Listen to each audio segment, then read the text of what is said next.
नदी के किनारे एक बड़ा सा जामुन का पेड़ था। उस पेड़ पर एक बंदर रहता था।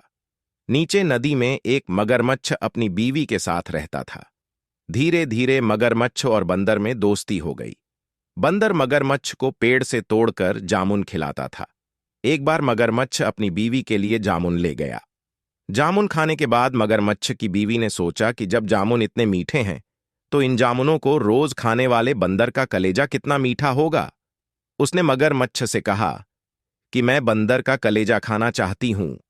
मगरमच्छ ने बंदर को अपने घर चलने के लिए कहा। बंदर झट से मगर की पीठ पर बैठ गया।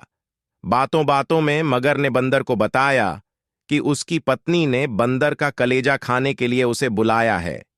इस पर बंदर ने कहा कि दोस्त, ऐसी बात तो तुझे पहले ही बताना थी।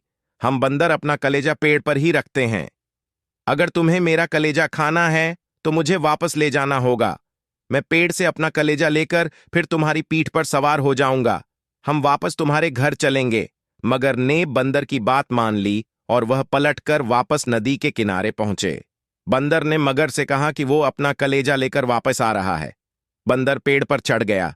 पेड़ पर चढ़ने के बाद बंदर ने मगर से कहा कि आज से तेरी मेरी दोस्ती खत्म। बंदर अपना कलेजा पेड़ पर रखेंगे तो जिंदा कैसे रहेंगे। शिक्षा: जो हम पर विश्वास करे उसके साथ कभी भी किसी भी प्रकार से छल या धोखा नहीं देना चाहिए।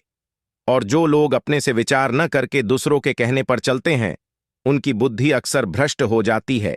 इसीलिए मित्रता में कभी भी धोखा या विश्वासघात तो कतई नहीं करना चाहिए। रोजाना नई शिक्षाप्रद रोचक कहानियां प्रसंग सुनने के लिए चैनल को सब्सक्राइब करें।